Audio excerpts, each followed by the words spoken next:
my father would put his hand in the pocket, and very often it came out empty. There was no money to give.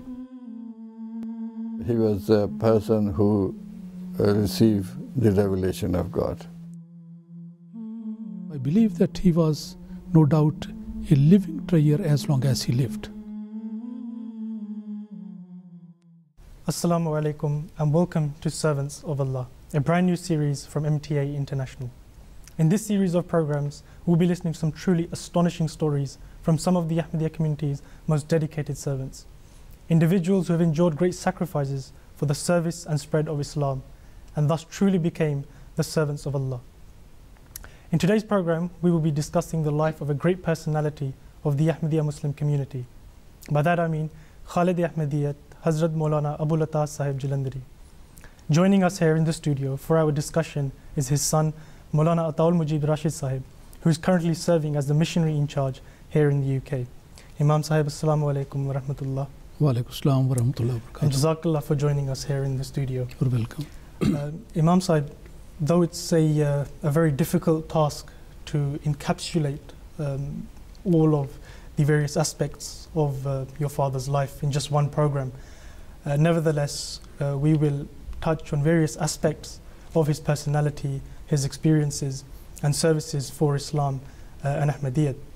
But before we go on to that, I would just like you to give us a very brief introduction to your father and your family, and particularly how the message of Ahmadiyyat entered your family.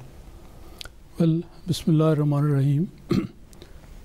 I can say that by the grace of Allah, my late father, Hazrat Moulana abul jalandari, may Allah have His mercy upon him, he was no doubt a very outstanding and distinguished stalwart of Ahmadiyyat. He was a dedicated servant of Allah, servant of Islam, servant of the Ahmadiyya Jamaat, and he spent his whole life completely for the service of Islam.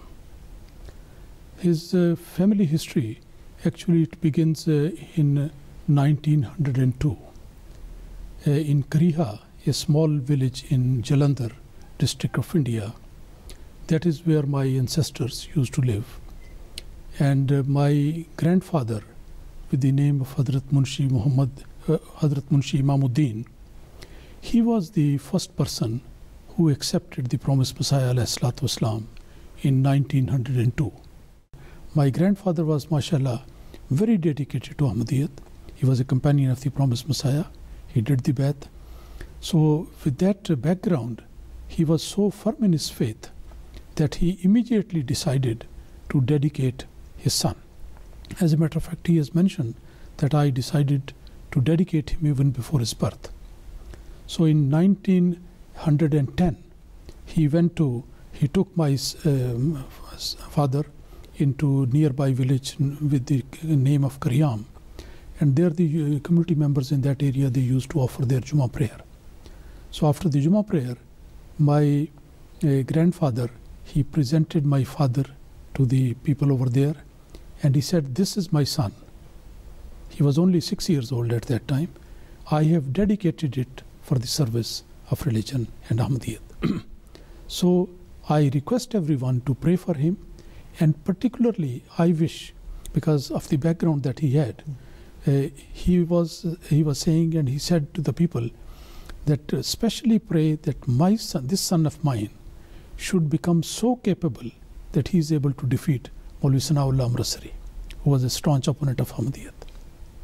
So that was at all the members of the community, they joined and they prayed for that. Jazakallah, Imam Sahib. Imam Sahib, one great aspect of anyone's character is their childhood. I would like to ask you about your father's childhood years, about the environment that he was brought up in, and how that played such a pivotal role in shaping the great future that he had. Well, as I mentioned that he was born in Kriha, and he spent his early years in that village, and he had his primary education, early education, all that in that village.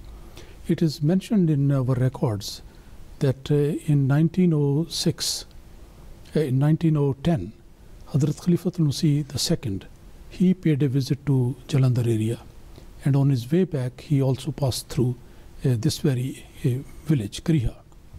At that time, my grandfather, he presented his son to Hazrat Khalifatul Masih II and told him that this is my son, I have dedicated it even before his birth, and now he is 6 years old, so kindly put your hand over his head.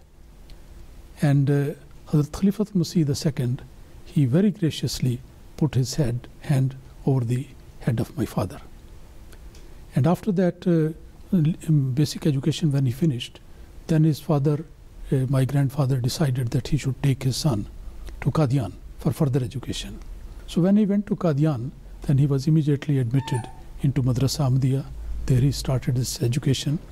So that is very quickly going over his early period of his life. Inshallah, during the course of the program, we will actually touch on his great scholarly and literary work.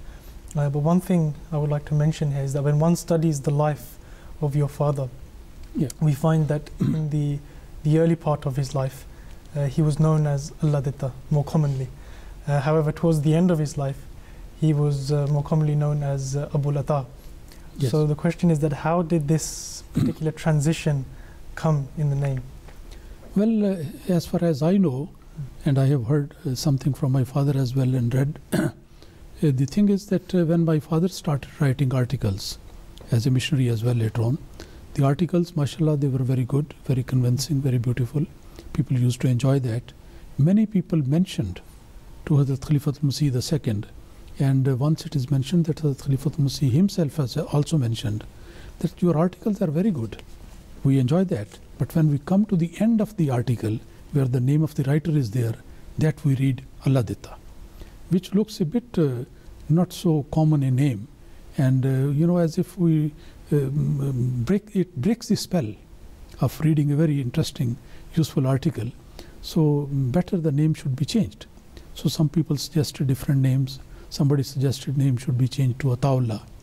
But Hazrat Khalifatul Masih II did not agree to this one. He said this is name of a very well-known, staunch opponent of Ahmadiyyat. Therefore, that name should not be there. So anyway, at that time, later on, when my eldest brother was born, his name is Ataur Rahman. So then looking at that and also considering that when he was about to go to Middle East for the preaching purposes, the people over there, they generally call the people with their title, kunyat. So therefore, instead of the name, something else should be added there, and that was appropriately thought to be Abul Ata. The father of Ataur Rahman was the son at that time, and the three other brothers who were born later on, all having the name of Ata. So that is how it came. So initially the name was Abul Ata Allah Ditta Jalandari. Then when he went there, mostly he started writing Abul Ata Jalandari. Allah Ditta was dropped. And later on in India as well, it continued like that. But anyway, older people, they still remember, and sometimes they use, and sometimes it comes as a surprise as well to even some members of our family as well. Sometimes they are surprised to hear this name being mentioned, that this is the name of your father. Imam Sahib, in 1927, your father completed his studies in Jamia Ahmadiyyat and formally started his missionary life. But throughout his missionary life, he was tremendously known for his great skill in speech and debating. But before I ask you to recall any interesting incidents in relation to this, your sister mentioned one of his very first debates, which we can play for you again here on the screen. Another incident that I remember, one time he was telling us in the afternoon that during the first or second, very beginning debates of his early time, he went to a small town for a debate. At that time in India, there were the system of debates, and the first speech was made one person, and the second from the opponents, and last speech was also made by the person who claimed. So my father went to a small town, and the people were surprised that he was a representative from Jamaat at a very young age. when the debate was started, the last speech was to be done by my father. But before he started the speech, there was a crowd who ran to the stage and they broke the chairs and tables and they messed up all the Jalsa program, and he could not make the speech. He was very upset on his way back with other people, and they stopped for a while during their way, and they started their Asar or Maghrib prayer, whichever the time. And my father told that he was very upset that he could not make the last speech and to convey the message of Islam and Ahmadiyyat, and was very upset at that time. And when he finished the prayer, he saw two men were waiting for them to finish the prayer. He asked them why they are there and what is the purpose for them. And one of them said, I was sitting at the back rows and I was listening all the talk that the people were doing, and they were talking that we will not allow the Ahmadi person to make the last speech, because if he made the last speech, all the people will be converted to Ahmadiyyat. This was their point of view, because they will understand what is the reality. And I was listening all the program, and I am so much convinced that I want to do my bath. And this was the first fruit that my father got. And this was also a very faith-inspiring incident for him and for us also. So actually the fact is that my father is well known in the history of Ahmadiyyat as a very competent and a powerful debater. He was a speaker, he was also a debater, and he had, as a matter of fact, I must say, he was given this faculty by God Almighty, that he was able to answer the questions in such a way which were appealing and dumbfounding the people and satisfying for the believers. So that ability was demonstrated throughout his lifetime, as early as when he was just a young boy. And when he started his activities, it was in 1927 when he became the missionary. He went into the field and he held his debates with so many people. Among them was Maulvi Sanaullah Amritsari as well, regarding whom his father has wished that he should be able to defeat him one day. And he encountered him many times, and Maulvi Sanaullah Amritsari was defeated in those debates. There is one incident which comes to my mind, that once when my father was just only, say, 23 years old, and Maulvi Sanaullah Amritsari was nearly 60 at that time. So they came face to face in a debate. And the style used to be that on one side, in the middle, there were people, and on one side, Ahmadiyya stage, on the left side, the non-Ahmadi stage. So when they sat face to face, Maulvi Sanaullah Amritsari, looking at the small, size of my father, who was just a young man at that time, he just exclaimed, and he used the word, "Aap to munde hain," that you are just a small lad. What are you going to do? Are you going to compete with me? Are you going to debate with me? You are just a small lad. Now the Ahmadis were wonderstruck. What will be the reply to this, statement which he has made? My father stood up, 23 years of age, and he replied that the people who killed Abu Jahl, they were also munde like this. They were also lads like that, young lads. Now Ahmadis, they were so happy that such a crisp remark and rebuttal to this statement was given there, and all the people, they also realized that this boy may be very young, but he's going to do something. So that was one of the style of my father. He used to, always very precise and very strong and very effective in dealing with the criticism of the opponents. Here I would like to mention another incident, and that is also a very landmark in the life of my father. And that was that a debate was arranged between Ahmadis and non-Ahmadis in Batala. And they had published the posters beforehand, in which they had mentioned that we are going to have this debate with Hazrat Khalifatul Masih II, or somebody who is appointed his representatives. And that was published, and the Jamaat agreed somehow that they will say that, well, it will be taken there. So when my father, he recalls, and he has written that when I was just about to leave for Batala, I met Hazrat Khalifatul Masih II after the prayer when he was going back to his residence. And I mentioned that, Huzur, I am going to Batala for this debate which is taking place. Huzur knew it very well. But he asked my father, you please just stay on here and stay for, wait for me and stay here.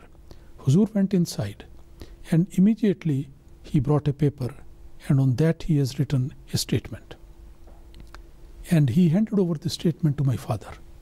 And he said, is that all right? So when my father looked at that, he was totally out of emotions and overwhelmed with emotions. Because what Hazrat Khalifatul Masih has written, one part of that, one sentence was, in the wording I quote, he said that इनका साख्ता परदाख्ता कुल्ली तौर पर मेरी तरफ से समझा जाएगा. That whatever he is going to decide, whatever he is going to do, whatever he is going to say, that would be entirely on my behalf, and I will be in a way responsible for that. So that was the statement which he gave to him, that this is my authority, a letter of appointment, and you are going in my, on my behalf, and you are going to have the debate with that. So my father has mentioned this incident many times, and I remember every time he became emotional and overwhelmed. That was the confidence of Hazrat Khalifatul Masih, that he said, whatever he does, that will be on my behalf. Those days, he once, I remember, he used to mention that that part of his age, from the year 1927 to 31, before going to Palestine, in those years, he was so busy in these debates that many a time it so happened that he went to one place, and there he got a message from the center that after finishing this debate, you move to that place. So he would go there and then come back to Qadian. And sometime it so happened that he would come back to Qadian, his books were all in a box, and even before opening the box, the next instruction would come that now you go there. So continuously he was on the move from one place to another. He was very much in demand, and by the grace of Allah, he performed a very historic role in the history of Ahmadiyyat in that respect. Imam Sahib, you just mentioned that in 1931, your father, Moulana Abul Sahib, was among those blessed individuals that had the opportunity to serve Ahmadiyyat and Islam in foreign lands. And I believe in 1931, he was sent to the Middle East. If I could ask you to please elaborate on this particular chapter of his life while he was serving Islam in the Middle East, and any faith-inspiring incidents that took place at this time. Well, it's a very big question, and the question relates with nearly 5 years, which were really packed with activity. My father left for Palestine, and he was covering in those periods the Syria, the Egypt, and some other neighboring countries. So he was the headquarters was in Kababir at that time. So he went there, and that was in 31, and came back in 36. So far as the works which he did, there are quite many. He started the madrasa there. He started the printing press there. He started the monthly publication of Al-Bisharatul Islamiyya Al-Ahmadiyyat, a magazine in Arabic. And also he produced the literature against Christians, against Baha'is and other people. So that literature was also published in that press, which was now owned by the community. So in this way, a lot of very significant activities were there, and he spent a very busy time. And if I go into that detail, that will be perhaps too long. But let me at least mention one incident which is very faith increasing. And that is that my father mentions himself, and I have learned from him directly, also read in some of the books of the Ahmadis. Musa Asad Sahib from Kababir, he has also mentioned in his book. The incident is that one day after a meeting, my father was coming back to Kababir all alone, and he had to walk through some jungle. And as he was well known, and there were some opponents of him as well, They wanted to kill him as well. They, always they were looking for some opportunity. So incident so happened that while my father was walking through a bush area, he heard some people whispering to one another, but he just turned his neck, but he couldn't find anybody. They were hiding. Actually, they were sitting in ambush. So he ignored them. He thought perhaps might be some rabbit is here or something like that. Anyway, he went, he was reciting the Quran and praying in his own way. When he went a bit further, he heard the gunshot. One, and soon after that, another one. He was surprised. He said, might be some people are, shooting at that time. So he came back and everything was over. But he did not realize at that moment that what a critical stage he has passed through. Later on, there were two people. These people, they came sometime later to the members of the Kawabir Jamaat and they told them the whole thing. That we were the two people who actually sat in ambush for this person, the missionary of Islam, Ahmadiyyat. And we had purchased brand new guns, shotguns. And before his arrival, we knew the timing, we tested both the guns. The guns were absolutely all right. One cartridge was put, it went off. The other one, it went out. So everything was okay. So we were just waiting for the moment. So when he came and he was just in our range, one man tried his gun, it didn't go. The other, he was very much upset. What happened? The other man tried, it didn't go. And we were utterly disappointed and surprised. And he went away. And when he went away, then we again tried to, open the fire. It was all right.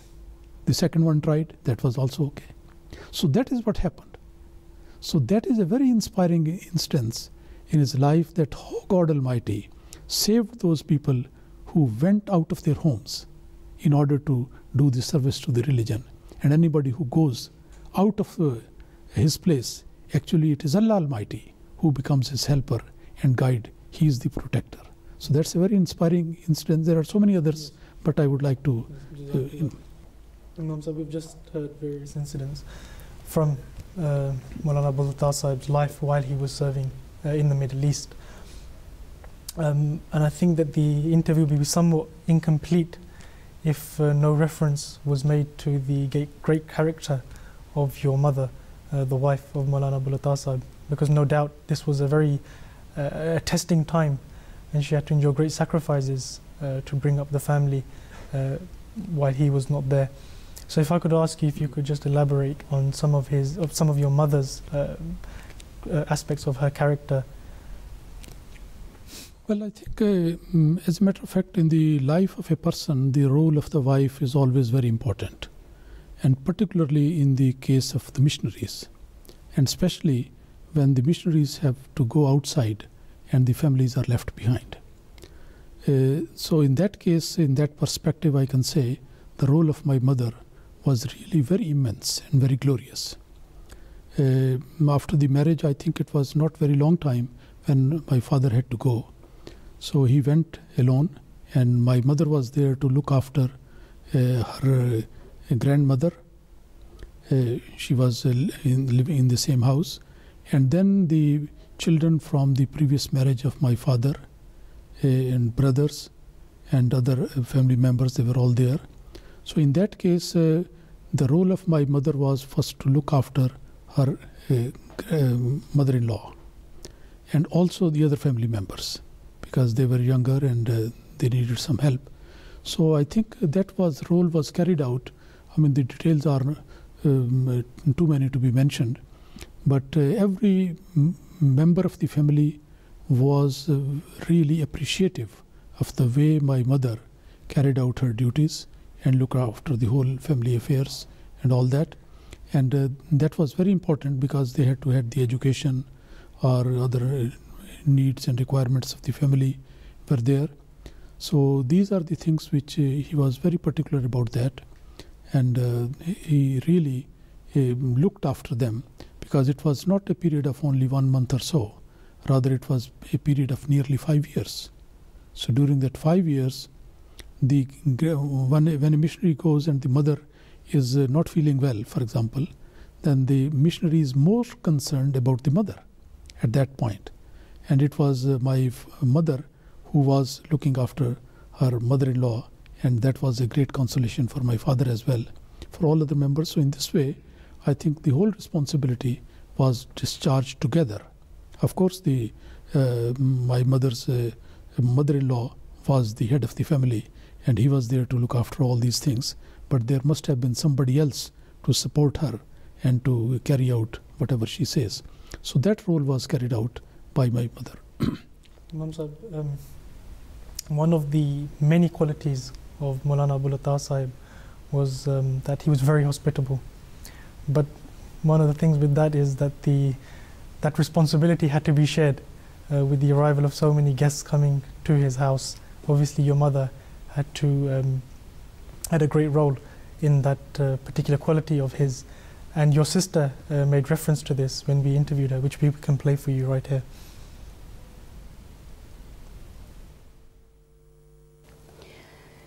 By the grace of Allah, in our house, a lot of guests were coming anytime without any previous information. So my mother was always ready for the hospitality. Sometimes my father came to home after the Asr prayer, and he talked to my mom that he has invited 10 or 12 people for the tea party, and he forgot to tell you.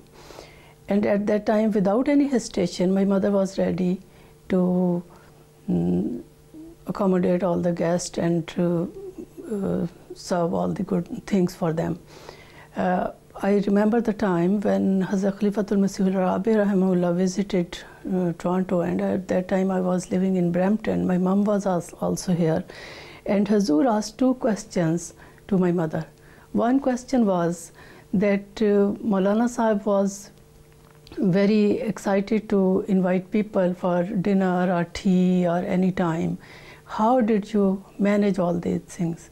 Because sometimes I noticed I was coming with him to your house, and some other people were also coming, and he also invited them.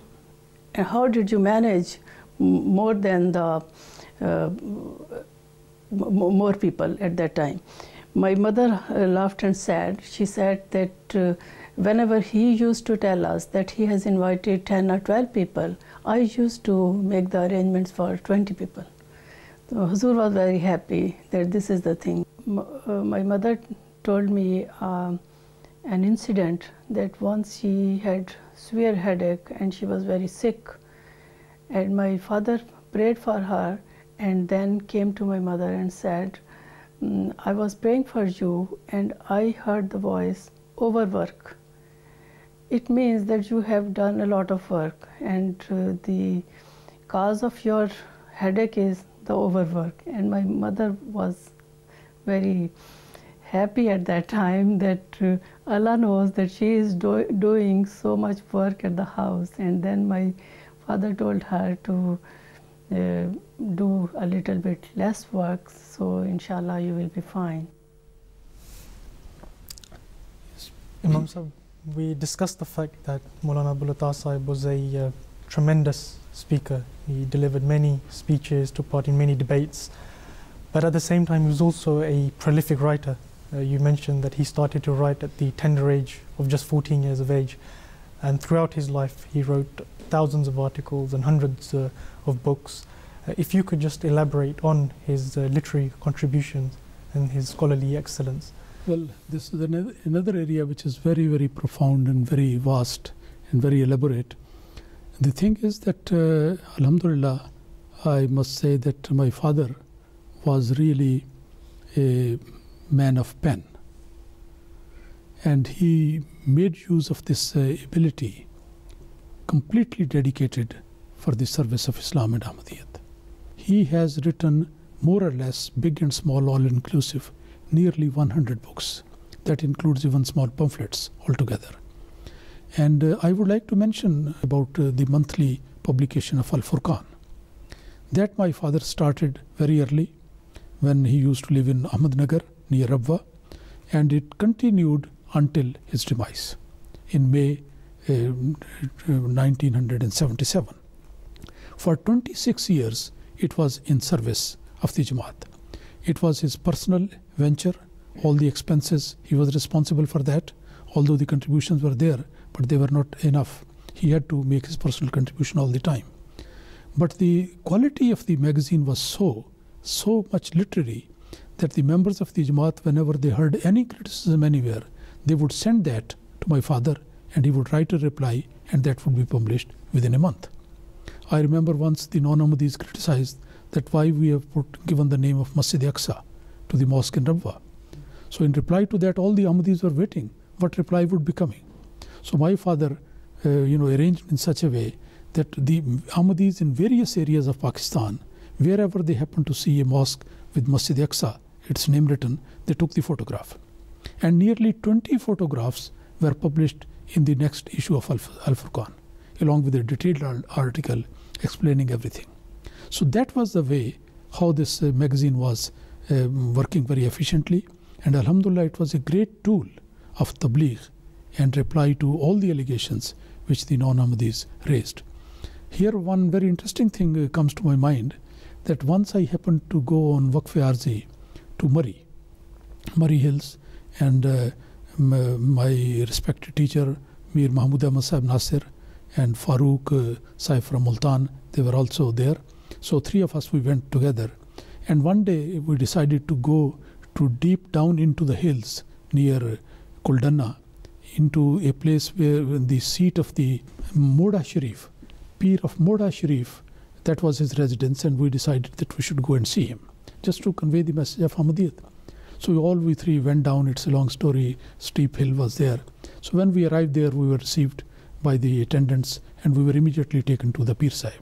He was a young man with beard, nice complexion, well-educated person. He received us very happily. Mir Sahib introduced about Ahmadiyyat, and then the discussion started. But during the course of the conversation, at one time, that Pir Sahib is pointed out that you are telling me about Ahmadiyyat, but I know quite a lot about Ahmadiyyat. We were surprised. And then he, the rug on which he was sitting, he lifted one corner of that, and underneath was a copy of Al-Fazl and a copy of Al-Furqan. He said, these two magazines, they come to me regularly, and I am a regular reader of these, so I know all about Ahmadiyyat, what you are doing it, and I appreciate this and that. So when he was told that regarding myself, that I am the son of the editor of this magazine, he was very happy, and he shook hand for the second time. So anyway, what I want to say is that the impact of Al-Furqan was so that even the non-biased scholarly people, they used to study that, and they used to benefit from that. So that was a very big contribution of my father, I can say, that in the propagation of the message of Ahmadiyyat in Urdu language, and it was coming regularly, and it continued up to his demise. Imam Sahib, Jazakallah for that. Your father, Moulana Abul Sahib, had the great honor of serving Ahmadiyyat in various roles and in various capacities. But I believe that his most notable achievement was being given the title of Khalid Ahmadiyyat. If I could ask you, what were those unique qualities that he possessed that gave him that, that great to achieve that great accolade of Khalid Ahmadiyyat, and in essence also his strong link with Khilafat? Well, I would say that the only thing which has enabled him to get this honor, that was purely, entirely the mercy and the blessing of Allah. This is the real answer to this one. But this mercy and blessing of Allah Almighty had definitely gifted him with certain qualities. And those qualities were appreciated by Hazrat Khalifatul Masih II when he gave him the title of Khalid Ahmadiyyat along with two other great stalwarts of the Jamaat. That was during the Jalsa Salana in 1956, when there were some hypocrites in the Jamaat. They were trying to disturb the minds of certain Ahmadis and spreading rumors and allegations, all that. At that time, Hazrat Khalifatul Masih II, in a very strong voice, I was present in that Jalsa myself, I listened it myself. He said, addressing to these hypocrites, that do you think that Hazrat Khalid bin Walid lived long time ago? to defend the cause of Islam, and no more such people are there.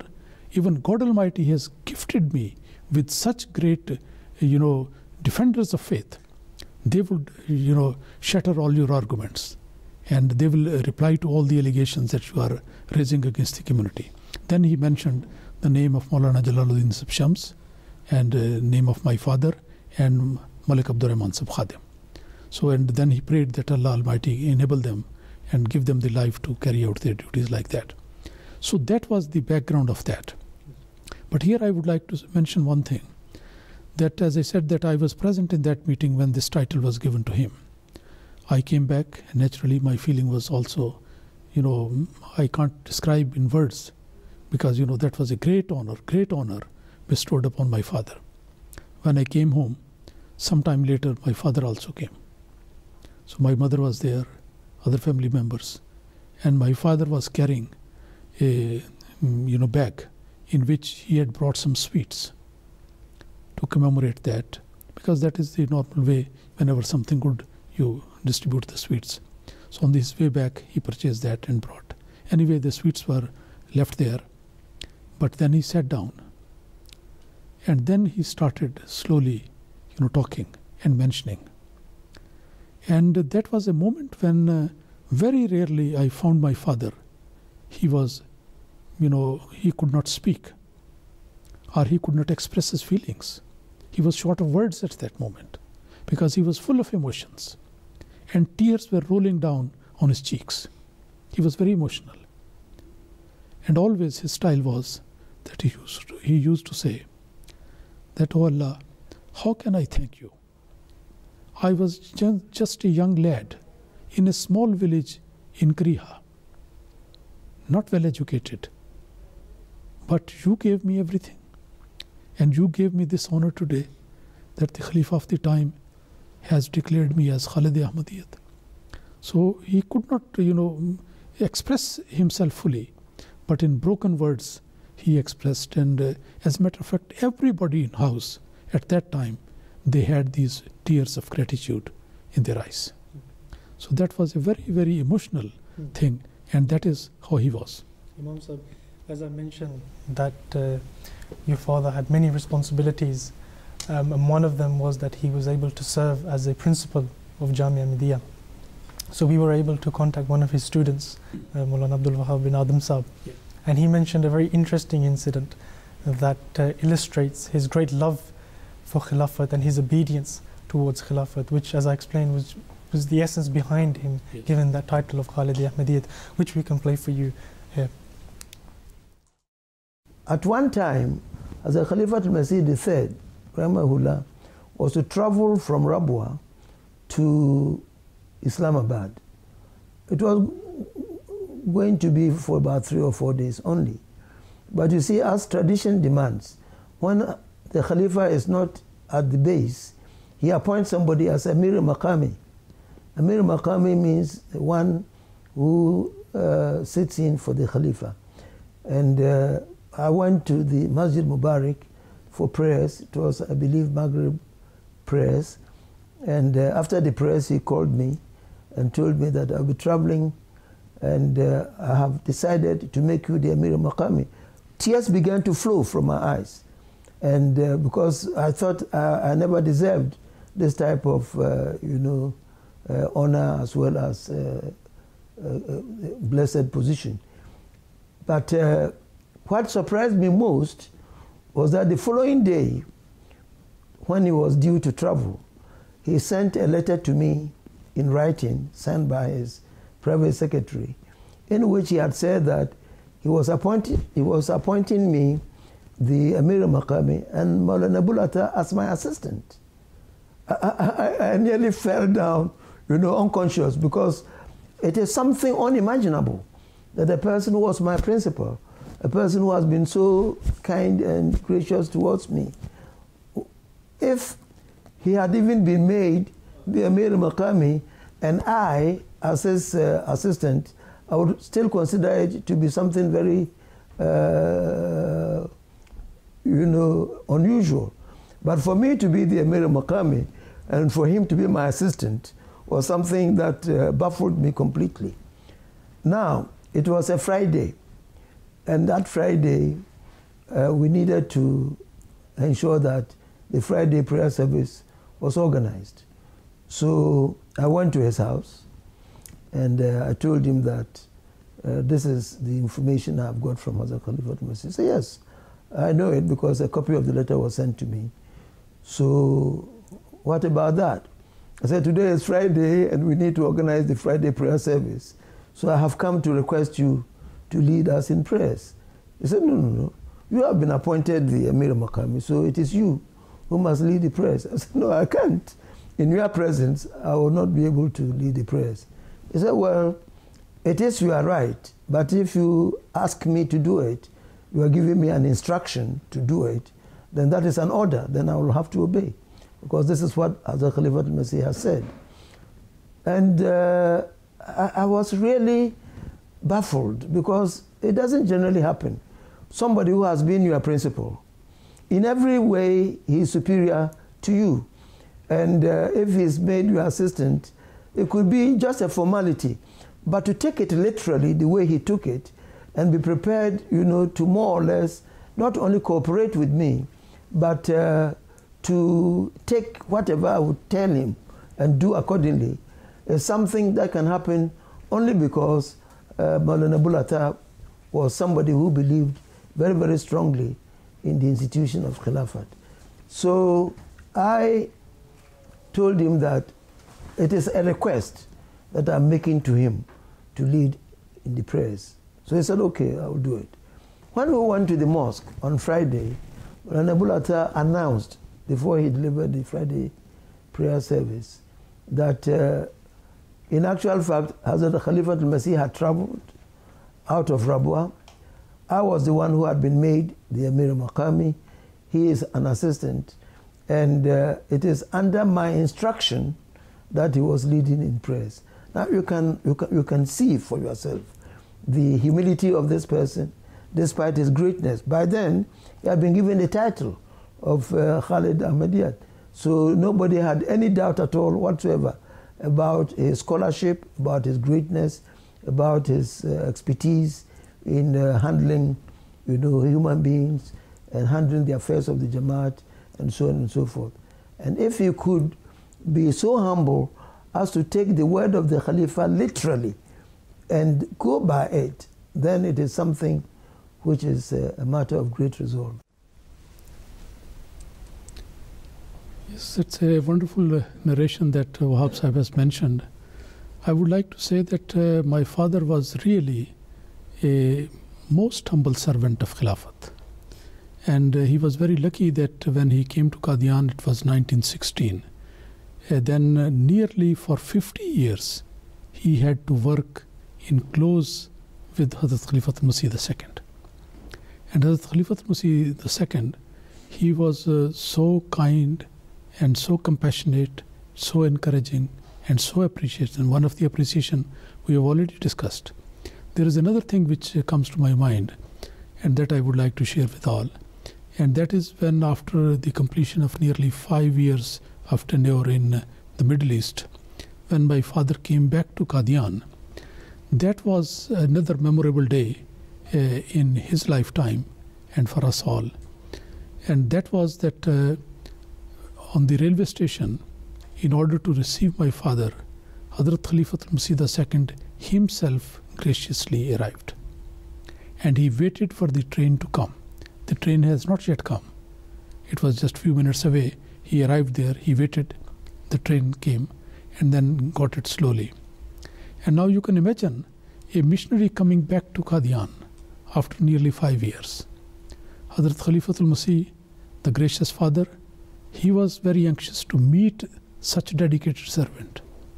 And the dedicated servant on his side was also becoming out of control in a way, how to go into the hands of his master. So it is mentioned, and this report is carried out in one of the newspapers, that the train slowed down. Hazrat Khalifatul Masih also moved a little bit along with that. And finally, a point came where the train stopped. And my father immediately, as if he wanted to jump down, he immediately came down from the train. And first and foremost, he had the honor of embracing as Khalifatul Masih. What were the emotions on both sides at that time? Allah knows better.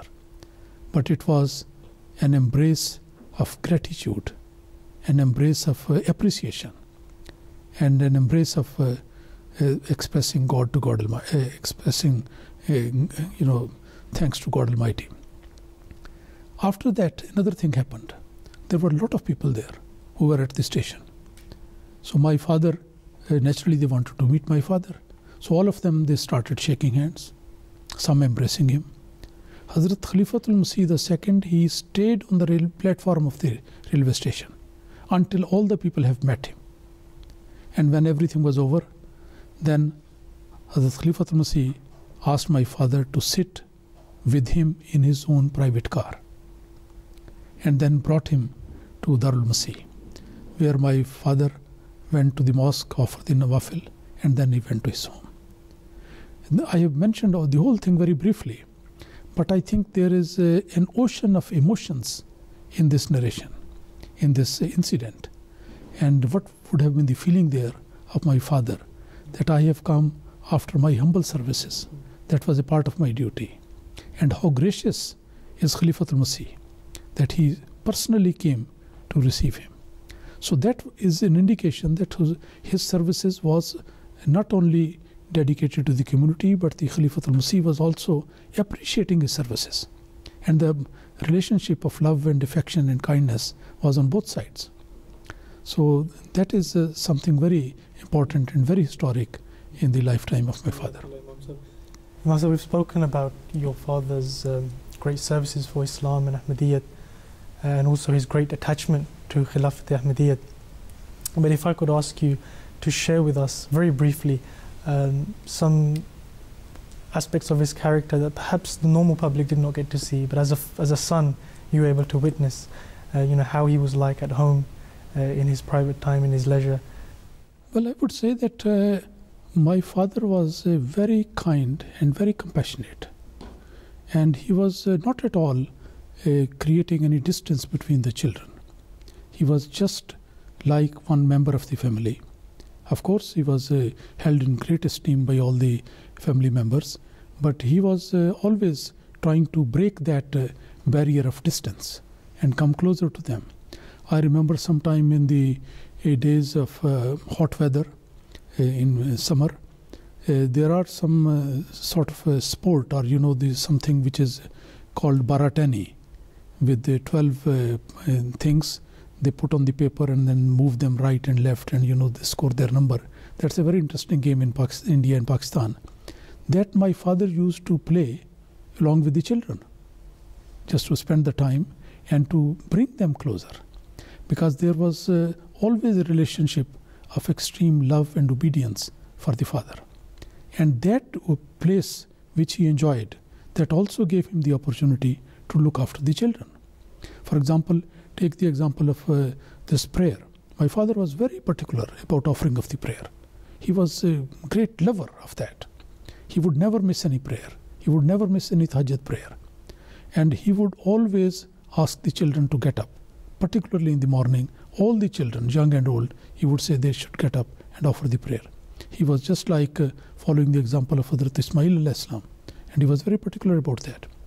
I remember that many a time I have seen my father in scorching heat, when in summer Pakistan temperature is very high. It becomes very high. He would decide to go to the mosque to offer the Zuhr prayer, having a towel over his head, covering it because it's very hot. So he would go there, and many a time he used to refer to that verse of the Holy Quran, Naro Jahannama Ashaddu Harra, that the hellfire is much stronger than that. So heat is there, but that hellfire is much hotter than that.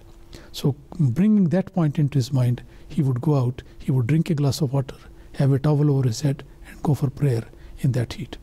So that is one aspect. The point is that he was always helping, always very close to the family members. He was very courteous, very kind to my mother, and my wife was also living with them. She was very kind and courteous and very, very gracious.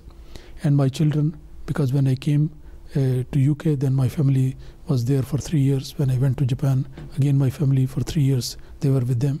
So during all this period, they were the recipient of the great beneficence and kindness and the prayers of my father. He was taking care, I feel, particularly because of the fact that I was not there. And I was here because for the service of Islam. So he used to take care of my wife and the children and being very, very especially kind to them. There's no doubt he was a very an affectionate and loving father, which was quite evident when we interviewed your sister, and she mentioned a few incidents which we can play for you as well.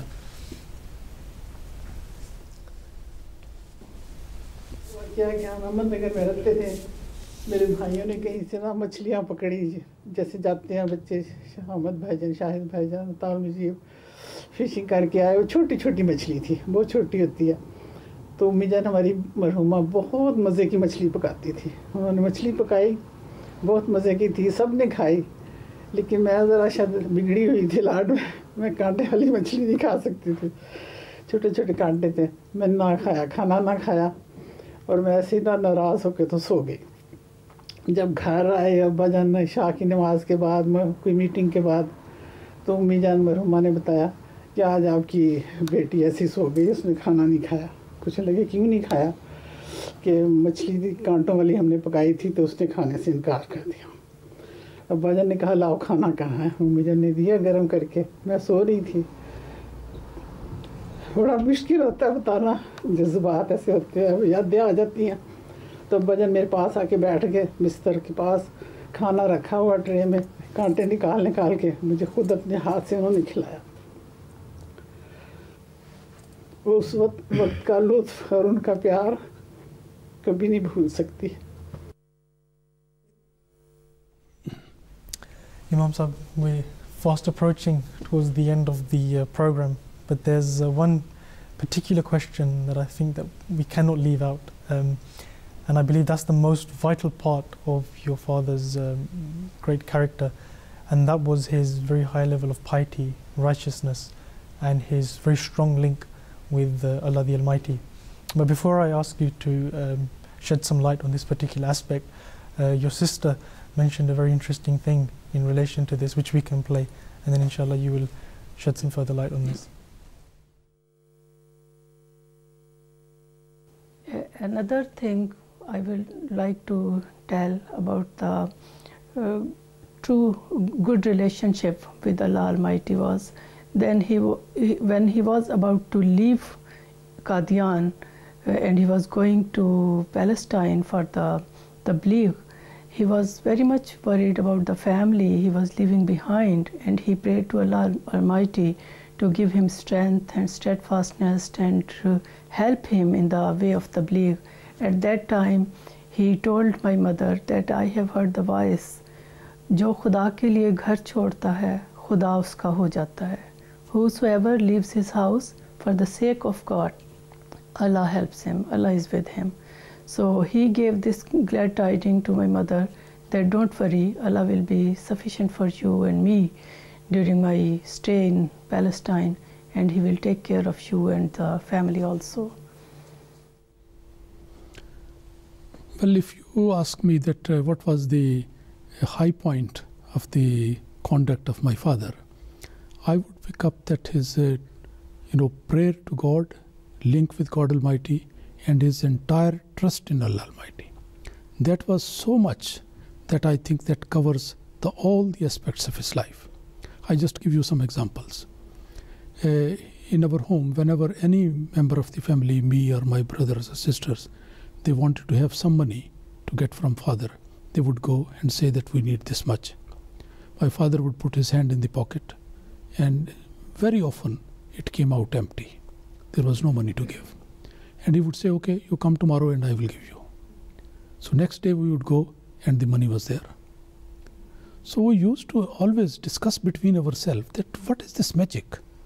When we go there, the pocket is empty. He says, come tomorrow, I will give you.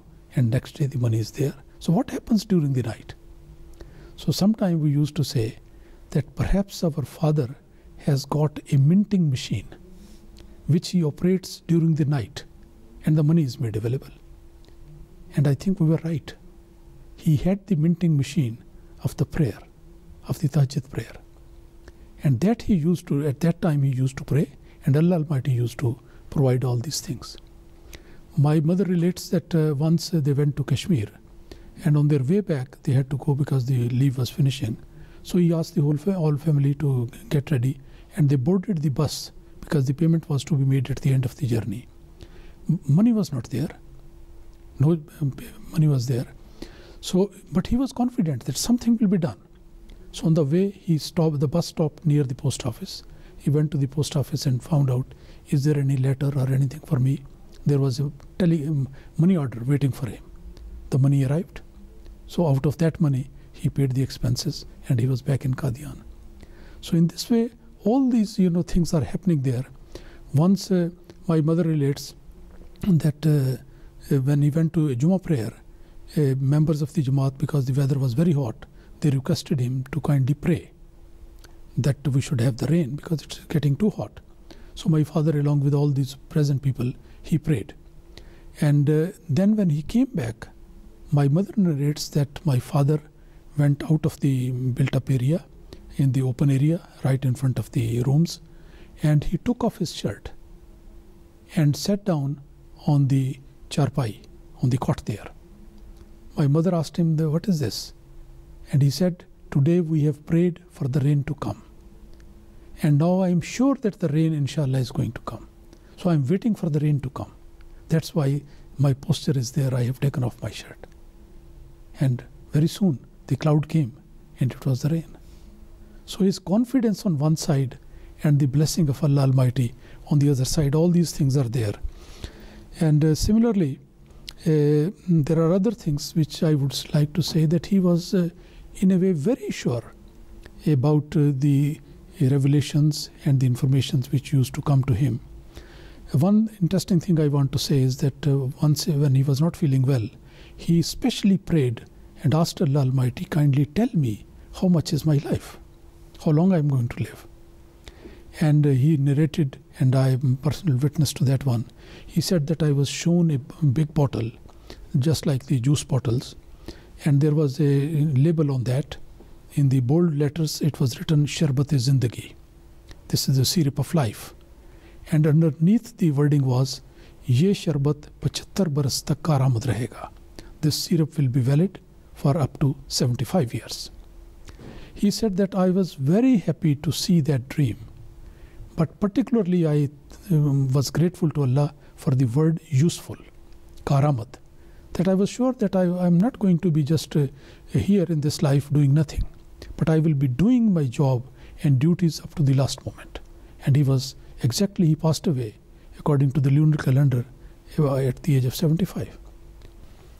Imam, although so much can be said about the truly inspiring life of your father, Moulana Abul Sahib, but as we are almost towards the end of the program, I would like to pose the final question, and that is that in 1977, in the early morning of 30th May, Moulana Abul Sahib passed away at the age of 73.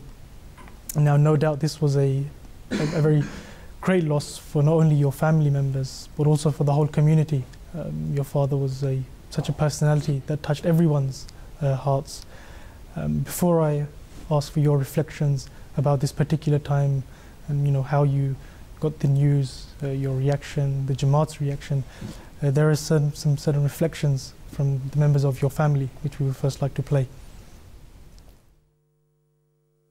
I remember the day when my husband came on 8th of June from office, and I asked him, is there any letter for me?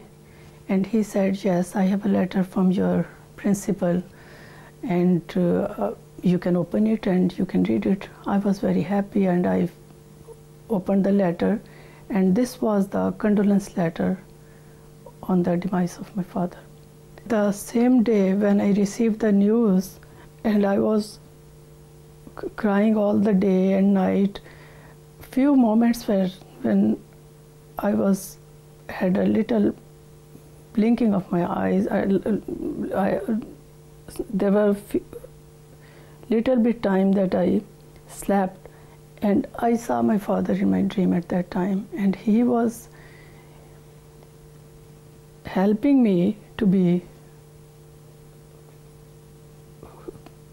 patient.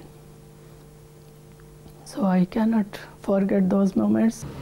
Doctor साहब घर नहीं थे, ये आए थे, इन्होंने फिर मुझे बहुत हौसला दिया, हिम्मत दी। इनके वाले साहब पहले फौत हो चुके हुए थे, तो इन्होंने बताया कि ऐसे ही होता है जैसे आपको सदमा हुआ है, लेकिन हमें ये मिल के बर्दाश्त करना। उन्होंने कहा कि वो मेरे भी अब्बा जान थे, आपके नहीं थे। सारी जमात ने इतना तावन किया, इतनी हमें सपोर्ट दी, यहाँ लंदन जमात ने, अल्लाह ताला सबको जज़ा दे। Imam Sahib, we've just heard the reflection from some of your family members about this particular time, but I would like to ask you your personal reflection about this, how you received this news and your reaction to it. Well, as you have mentioned that this was most tragic occasion, but unfortunately I could not know that immediately, instantly. I am talking of 1977. In those days, telephone facilities were not so easily available. Other means of communications were also not there. So it so happened, I was in Japan in those days, in Tokyo, and I got this news about 4 days later. I mean, nowadays it's a surprise for people, but it happened that way. I went to the General Post Office, and there was a post box allocated for my mail, and when I opened it, it was full with a lot of papers, and on top there were some telegrams. So I opened up. The telegram was from Khalifatul Masih, one was from Tabshir, and one from here and there. So some letters were also there. So that was how I came to know. And you can just imagine, I can't describe in words what would have been my feeling at that time. I was standing in the post office, nobody along with me to talk to. And suddenly I have this bombshell in a way.